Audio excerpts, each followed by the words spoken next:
Today we received some very sad news. You will be surprised to hear about Tom Hanks. Watch the full video to know the news. Matt Beard. Matt Beard dies aged 47. The former Liverpool manager Matt Beard has died at the age of 47, the Women's Super League club have announced.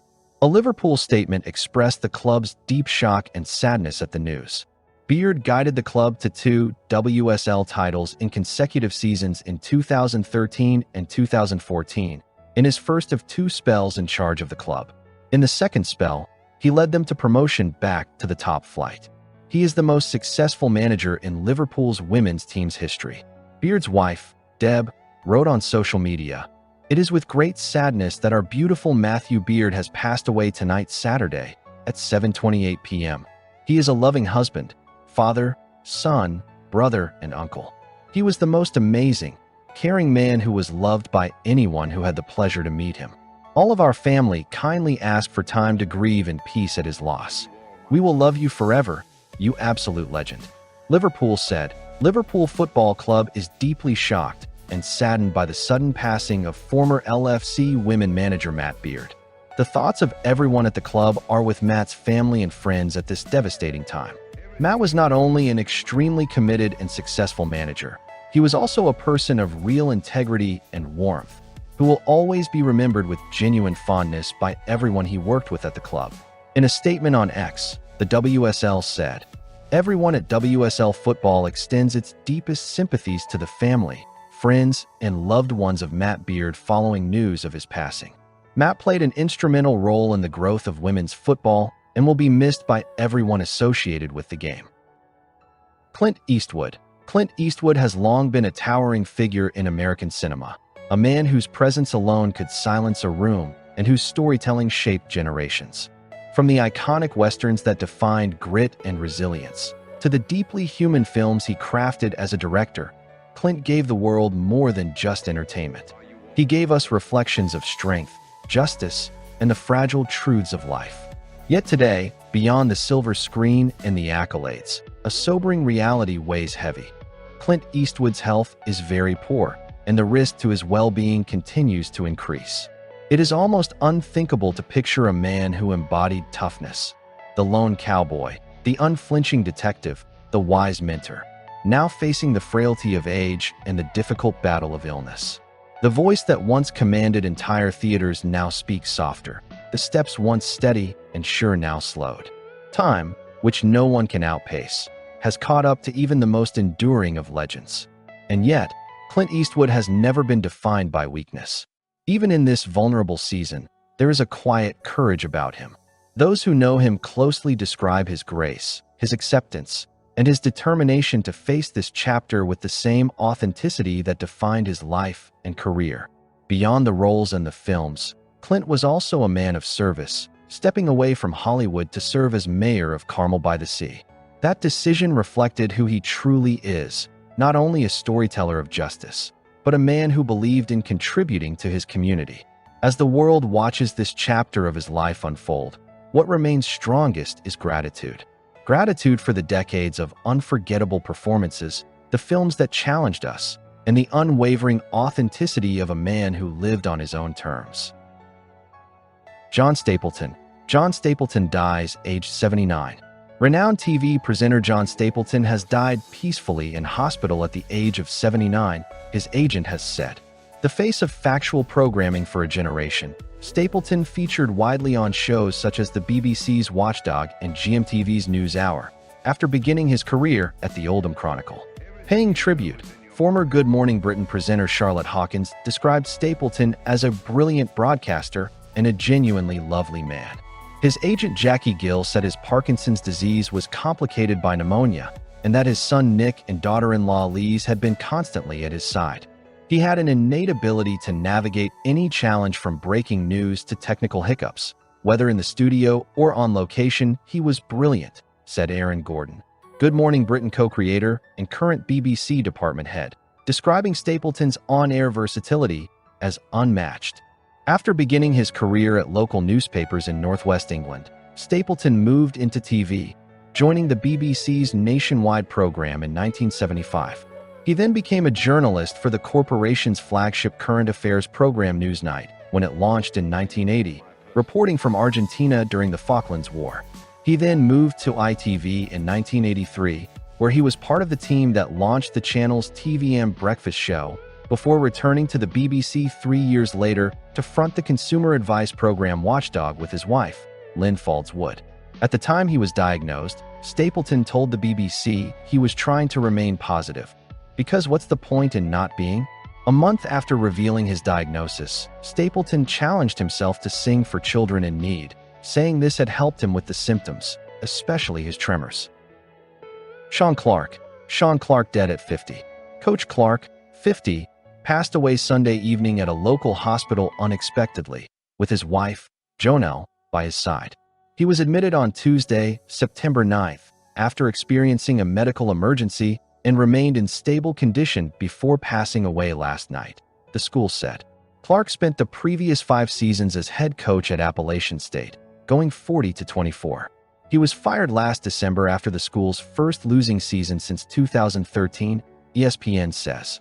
Clark was a 2-time All-American and 3-time All-Conference selection as an offensive lineman during his playing career at App State. When the Mountaineers compiled a 45-16 record, his bio reads, "We are heartbroken by Sean's passing," said UCF Vice President and Director of Athletics Terry Mohajer. He brought passion, integrity, and a genuine love for people to everything he did. Sean will be remembered not only for his impact on the game of football, but also for the relationships he built and the example he set as a husband and father. Our deepest condolences go out to his wife and children during this difficult time. UCF assistant coach Sean Clark, who was the head coach at Appalachian State for 5 seasons, died Sunday at 50. Clark had been hospitalized after experiencing a medical emergency September 9th. UCF coach Scott Frost said last week that Clark was doing okay, he's in stable condition, and others close to him said he was making progress in his recovery. But he died unexpectedly Sunday, UCF announced, with his wife Jonelle at his side. Ron Carroll. Ron Carroll dies at 57. Chicago on Tuesday was mourning the death of well-known DJ and house music staple Ron Carroll, who died this week at the age of 57. News of Carroll's death was shared on social media early Monday by multiple friends and collaborators. According to the website EDM Identity, Carroll was born in Chicago in 1968. He grew up singing in church choirs and dove into the house music scene as it grew with his gospel-influenced style, according to the publication. Carroll was also a DJ and a vocalist. Carroll released My Prayer as his debut single in 1993. The following year, he began working with producer Little Louie Vega and wrote the lyrics for Barbara Tucker's hit, I Get Lifted. Carroll went on to work with Destiny's Child, Missy Elliott, Frankie Knuckles, and other icons, according to Slug Mag. As a DJ, Carroll performed around North America and the world, with visits to cities in Asia, Europe, and South America, according to EDM Identity.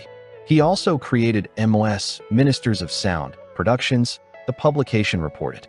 Speaking to Slug Mag in 2004, Carroll said, "My role in the community is to serve people. I feel as though my job in this community, house music, is to help people love this music and for them to forget all of their problems when they're on the dance floor." Ron Carroll, a staple of the Chicago house music scene known by many as the Minister of Sound, has died at the age of 57, according to multiple reports. Carroll, a celebrated vocalist, DJ, and songwriter who was born in Chicago, died on Monday, according to the electronic music-focused news outlet EDM.com. Gene Iba. Gene Iba passes away at 84. As of Monday, September 22nd, former Hall of Fame Pitt State men's basketball coach Gene Iba has passed away. According to Pitt State Athletics, Coach Iba led the men's basketball program during a decorated 15-year tenure as the Gorillas head coach from 1996 to 2010. He led Pitt State to the school's first NCAA national tournament appearance in 1997, along with reaching the NCAA Sweet 16 and 5 overall berths in the national tournament. Coach Iba guided the Gorillas to their first MIAA regular season title and a #1 national ranking in 1999, earning him the MIAA Coach of the Year that season. Coach IBA compiled a 261-172 record at Pitt State, and he amassed a 487-374 overall record, including coaching stints at Houston Baptist, 1978-85, and Baylor, 1986-92. Copyright 2025 Nexstar Media Incorporated. All rights reserved. This material may not be published, broadcast, rewritten, or redistributed. Bobby Grier. Bobby Grier dies at 82. Bobby Grier, father of Miami Dolphins general manager Chris Grier, and longtime executive for the Patriots and Texans and consultant for the Dolphins, has died. "We are deeply saddened," the Dolphins said in a statement. "Our thoughts and prayers are with the Grier family." Grier was 82. Bobby Grier was a coach at Eastern Michigan, Boston College, and the Patriots. Grier was a scout, director of pro scouting, director of pro personnel, and vice president of pro personnel for the Patriots. Looking for a free mini puzzle? Play the USA Today Quick Cross now. Among the players Grier is credited for doing extensive work on was Tom Brady, a Patriots 6th-round pick. Grier was associate director of pro scouting and senior personnel advisor for the Texans and consultant for the Dolphins. Among the players Grier is credited for doing extensive work on was J.J. Watt, a Texans 1st-round pick. Longtime NFL executive Bobby Grier scouted Tom Brady. J.J. Watt. Chris Grier has said that his father's work ethic and passion helped shape him. As one might expect, roster building was a dinner-time topic when he was growing up. Bobby Grier's son, Chris' brother, is Mike Grier, former NHL player and general manager of the San Jose Sharks. Jerome A. Cohen. Jerome A. Cohen dies at 95. Jerome Cohen, a pioneering scholar of Chinese law who shaped global debates on the country's legal system, trade, and human rights for over 6 decades, has died at 95. Cohen, who died on Monday, was professor emeritus at New York University's School of Law and the founder of its U.S.-Asia Law Institute, as well as a senior fellow for Asia Studies at the Council on Foreign Relations think tank. The author and editor of over a dozen books and dozens of journal articles, Cohen began his career in Chinese law in 1960, at age 30, and was the first American to practice law in the country under communist rule. His writings on Chinese criminal procedure and China's interactions with international law are considered groundbreaking and remain widely read by legal scholars. He also built a reputation as both an advocate for Chinese dissidents and a proponent of continued engagement with Beijing. "I wanted to be a pioneer. I wanted to do something that not 20 other law professors were doing," Cohen said in March at an event at the National Committee on U.S.-China Relations marking the release of his memoir, Eastward, Westward, A Life in Law. Thomas Kellogg, executive director of the Center for Asian Law at Georgetown University and a graduate of Harvard Law School, where Cohen introduced the teaching of Asian law, recalled the China scholar's towering impact. "Jerry was a true giant in the field, and he influenced us all," Kellogg said. "I so clearly remember his semi-annual lectures on campus during my law school days, where he was greeted with a level of fondness and regard that was reserved for a select few." Dickie Bird. Dickie Bird dies at 92. Harold Dickie Bird, one of the most beloved umpires in cricket's history, has died at the age of 92. Bird, who officiated in 66 tests and 69 ODIs, including 3 World Cup finals, was synonymous with his home county Yorkshire, for who he began his career as a top-order batter in 1956 and later went on to serve as Yorkshire president in 2014. He averaged 20.71 in 93 first-class matches, making 2 centuries including a best of 181 not out against Glamorgan in 1959. But when, after moving to Leicestershire in 1960, his career was cut short by injury 4 years later, his switch to umpiring would set him on the path to becoming a household name. Bird's idiosyncrasies would become part of his appeal, including his famously anxious attitude to timekeeping. Having made his umpiring debut in May 1970, he traveled to London for his second match, Surrey versus Yorkshire at the Oval, arrived at 6 a.m. for an 11 a.m. start, and was caught by a policeman attempting to scale the wall of the still-locked ground. As an umpire, he was famously reluctant to raise his finger for LBW appeals. Several of his decisions would have been quickly overturned in the age of DRS. In mitigation, he was at least consistent in offering the benefit of the doubt to batters, with one possible exception. On the morning of his final test, England versus India at Lord's, he arrived in the middle with tears in his eyes after a guard of honor from the players, and duly gave Mike Atherton out LBW in the first over of the match. Rudy Johnson. Rudy Johnson dies at 45. The former Pro Bowl player died Tuesday, which was confirmed by the Bengals organization. A cause of death has not been reported at this time. Johnson played for the Bengals from 2001 to 2007 and is among the leading rushers in team history. Cincinnati Bengals statement on Rudy Johnson. What they're saying: the Cincinnati Bengals released a statement on the passing of Rudy Johnson, writing, "Rudy was a fine person and an excellent running back for us," said Bengals president Mike Brown. "He was dependable and productive as a player and very popular among his teammates. Everyone liked him and saw him as a dear friend. We are deeply saddened by his passing." Rudy Johnson played for the Auburn Tigers and was named the SEC Offensive Player of the Year in 2000, his only season at the school, ESPN reported. Johnson was later drafted by the Cincinnati Bengals in the 4th round in 2001. Johnson started 59 games for the Bengals and is 4th on the team's all-time rushing leader list with 5,742 yards and holds the franchise record for most rushing yards in a season with 1,458 in 2005. He also second on the Bengals' single-season rushing list 1,454 yards in 2004, which earned him Pro Bowl honors. Johnson also ranks 3rd in team history with 48 career rushing touchdowns, per the Bengals website. In 2008, Johnson played his final season in the NFL with the Detroit Lions. The Auburn Tigers posted on X, writing, "We mourn the loss of 2000 SEC Player of the Year Rudy Johnson, one of the best to ever wear the orange and blue. Rudy's family, friends, and teammates are in our prayers." Claudia Cardinale. Claudia Cardinale dies at 87. Iconic Italian actress Claudia Cardinale, a prominent figure in 20th century cinema, died Tuesday at 87. Cardinale died in Mourns, France, on September 23, according to her agent, France 24 reported. Though the international film market was glutted with sultry European actresses during the 1960s, few could boast the depth and range of talent as Claudia Cardinale. Rotten Tomatoes said of the actress, who appeared in American movies as well. French President Emmanuel Macron mourned the actress in a post on X Wednesday, September 24. Claudia Cardinale embodied a freedom, a vision, a talent that added so much to the works of the greatest, from Rome to Hollywood and Paris, which she chose as her homeland. We French will always carry this Italian and world star in our hearts, in the eternity of cinema, the translated post read. Italian President Sergio Mattarella shared his condolences on Cardinale's death, the Italian journalistic agency reported. An extraordinary artist, an unforgettable star in Italian and international films, always greatly loved by the public and held in high regard by directors.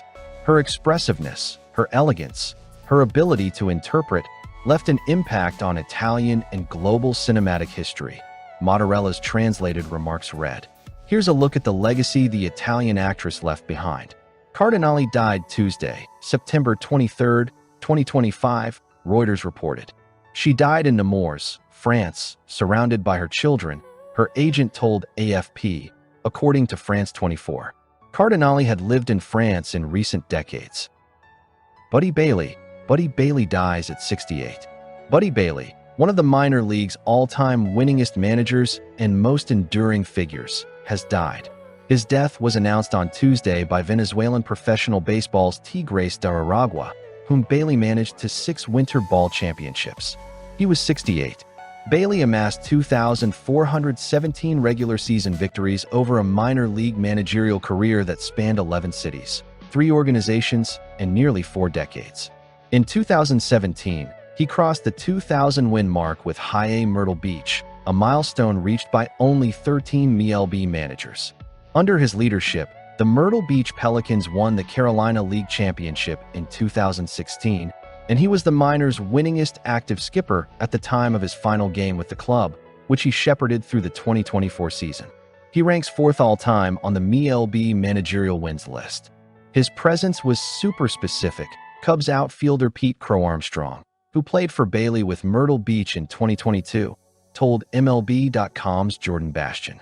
I think there were a lot of guys who may have been intimidated by Buddy Bailey and by his old-school style of coaching. But sometimes that's the perfect way to go about things. I think he was super impactful on me, only because I don't think he ever made me feel like I had earned what I was getting. And I think that was so big for me. Buddy Bailey was incredible. Bill Ferrario dies at 47. The Wisconsin Badgers football program lost one of the great guards in team history Wednesday. Two-time Rose Bowl champion and former Green Bay Packers fourth-round pick Bill Ferrario died unexpectedly in his Wisconsin home. He just turned 47 years old on Monday. Ferrario started all 50 games of his college career in Madison, earning all Big Ten honors in 1999 and 2000. The Scranton, Pennsylvania native helped the Badgers win back-to-back Rose Bowls those years, clearing running lanes for Heisman Trophy winner Ron Dayne. Ferraro was teammates with current Wisconsin assistant offensive line coach Casey Rabuck, who shared his condolences on social media. Ferraro spent his first 2 professional seasons with the Packers before brief stops in Washington and Carolina. He retired in 2005. In more recent years, he ran into legal trouble and was arrested multiple times across 2022 and 2023. His obituary did not list a cause of death. Bill Ferrario was a rugged lineman whose brutish and determined play reflected his West Scranton roots and led him to an outstanding football career in the trenches. He went on to a successful collegiate career as an offensive lineman at the University of Wisconsin and had stops in the NFL with the Green Bay Packers, Washington Redskins, and Carolina Panthers. Tom Hanks. Tom Hanks has always been more than just a beloved actor. He has been a companion to audiences around the world, someone whose characters carried us through joy, heartbreak, laughter, and hope. From Forrest Gump's innocence to Saving Private Ryan's courage, from Castaway's resilience to Philadelphia's humanity, Tom gave us stories that spoke to the very core of who we are. But now, beyond the bright lights and cameras, a sobering truth has emerged. Tom Hanks's health is very poor, and the risk to his well-being may be growing. It is hard to reconcile the man who has always seemed so steady, so full of warmth and kindness, now facing the quiet struggles of illness. The familiar voice that once carried lines etched forever into our hearts now grows softer. The smile that reassured millions hides behind fatigue. The man who reminded us of life's simple goodness is now leaning on the love of family and those closest to him. And yet, even in these vulnerable days, Tom's spirit remains unchanged. He has always carried himself with humility, dignity, and grace, both on and off the screen. That same strength now defines him as he faces this difficult chapter, proving once again that true courage is not only in the roles we play, but in the battles we quietly endure. Tom Hanks has given the world so much, not only unforgettable performances, but kindness, authenticity, and humanity that transcends film. His legacy isn't simply in awards or box office success, but in the millions of lives touched by his work and his character. Now, as the world reflects on all that he has given, our hearts are filled with gratitude and love. We hold him in our prayers, we honor his life's work, and we hope for his comfort and peace. Tom, you showed us what it means to live with kindness and courage. May you feel the love of every person who has ever been moved by your light.